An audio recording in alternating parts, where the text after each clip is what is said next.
No one noticed the old man at first. The cameras panned past him.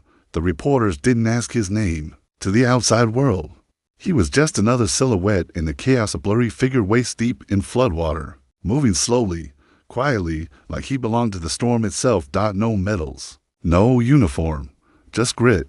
And while officials held press conferences and networks scrolled generic headlines, he was dragging broken canoes across submerged streets, hauling crying children onto rooftops, lifting strangers out of rising water with hands that had once carried wounded men off battlefields. No one paid attention until someone whispered, "He's a Marine, a 70-year-old Marine," and suddenly the world cared.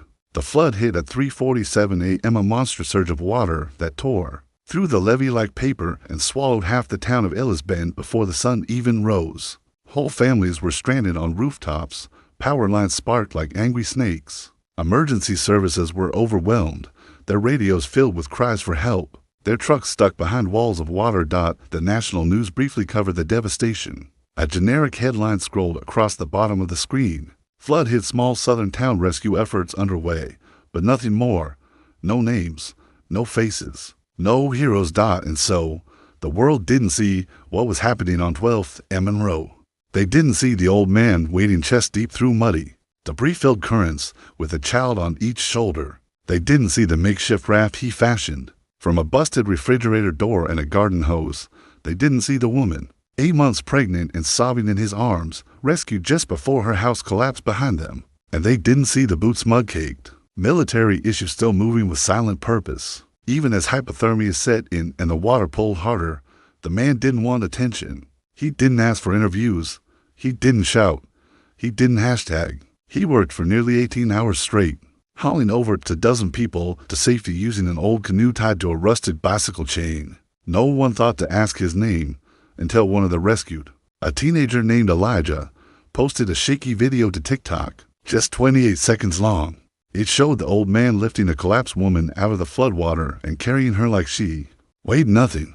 The camera zoomed in for a moment, just enough to catch the military tattoo on his forearm and the faded eagle, globe, and anchor patch on his sleeve. The caption read, "He said he was just an old Marine. Saved my whole family. Nobody even noticed him." Within 12 hours, the video had over 8 million views. That's when the calls started coming in. Local reporters, then CNN, then the Pentagon. His name was Master Sergeant Luther "Snap" Jefferson, retired U.S. Marine, 3 tours, to Purple Hearts, 1 bad knee, 70 years old and forgotten by almost everyone, except the ones he carried through floodwater like a human bridge between life and death. The mayor called him a hero. The governor gave him a plaque. A TV host broke down in tears while reading his story on air. But when they finally asked him why he did it, why he risked his life when no one was looking, Luther just shrugged and said, "If I waited for the cameras, those kids would be dead." And that was that. He didn't stay for the ceremony, didn't pose for the photo op. He slipped away before dawn the next day, leaving only a pair of worn-out combat boots by the town's flagpole. In Amidst, they now keep those boots in a glass case, not because he wanted it, but because they finally realized they'd almost missed the story of a lifetime, a story not just of a flood, but of a man who'd been saving people long before anyone bothered to notice. They tried to find him. Reporters fanned out across Louisiana and Mississippi, asking about the flood Marine. Rumors spread faster than facts. Someone said he was living in an abandoned school bus near the parish line. Another claimed he'd gone off-grid entirely, deep into the bayou.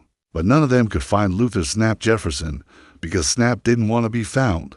He'd spent most of his post-military life being overlooked, outshone, or dismissed. First as a janitor at the courthouse, then a night security guard at a construction site. He never corrected people when they called him old man instead of never mentioned the scar behind his ear from shrapnel, or how he still woke up at 3 a.m. every morning, like his body still thought it was under fire. In the days after the flood, the town of Amidst began to change. A mural went up, half flood, half uniformed silhouette painted by high school kids, who said Snap reminded them of what strength actually looked like. A young woman named Sarah Mitchell, one of the survivors, went on national television and said something that caught everyone off guard. "He didn't just rescue us from the flood. He reminded this town what it means to stand up, even when no one's watching. He wasn't loud, he wasn't young, but he was everything we needed that night. It hit a nerve. Donations poured into veteran housing programs.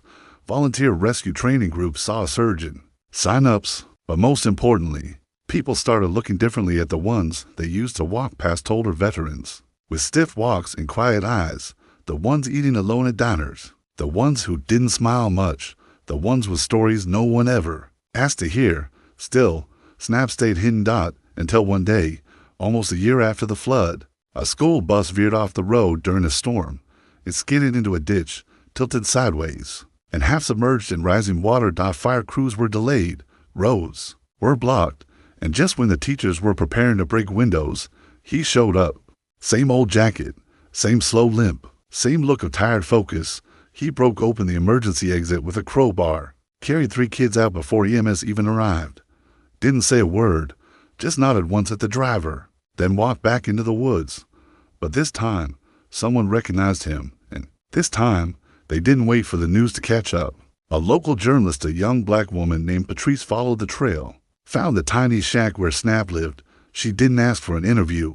She brought coffee and listened for hours. When her piece was published, The Marine Who Won't Stop Saving Us, it lit a fire across the country, not because it glorified Snap, but because it understood him, because it told the truth. Some heroes don't wait to be seen. Some don't need applause. They just show up, soaked in mud, breathing hard, and keep going. A week later, the president awarded Snap the Presidential Medal of Freedom. He didn't show up to accept it. Instead, the medal was delivered to a battered canoe in Ellis Bend, which now sat behind the town library under a tin roof. The plaque beside it read, "For the man who didn't wait to be seen, for the rescues no one reported, for the courage that never aged, Luther Jefferson's story became legend. Not because the news finally noticed, but because we finally remembered how to listen. And somewhere out there, wherever the rain falls hardest, a 70-year-old black Marine may still be out there boots soaked, jaw clenched, walking into the water once more. Not for cameras, not for fame, but because that's what Marines do. Even when nobody's watching, they offered him honors, speeches, keys to the city, a feature on national television. But Snap Jefferson never showed. Instead, he left behind a trail of silent rescues, waterlogged boots, and people who would never forget the way he simply showed up when it mattered most. The old man didn't need a spotlight. He was the spotlight shining on everything we almost forgot: dignity, duty, and the power of one soul who refuses to wait for permission to act. The flood may have taken homes, but Snap Jefferson gave the town something back, a reason to believe in heroes again. If you ever find yourself in Ellis Bend, stop by the little canoe behind the library. You'll see a plaque, a pair of boots, and a single American flag. No bronze statue, no fountain, just a reminder that sometimes the most powerful stories are the ones we almost miss, that strength has no age, and that real Marines never stop serving, especially when no one's watching. Because heroes don't ask to be noticed. They just keep walking into the flood.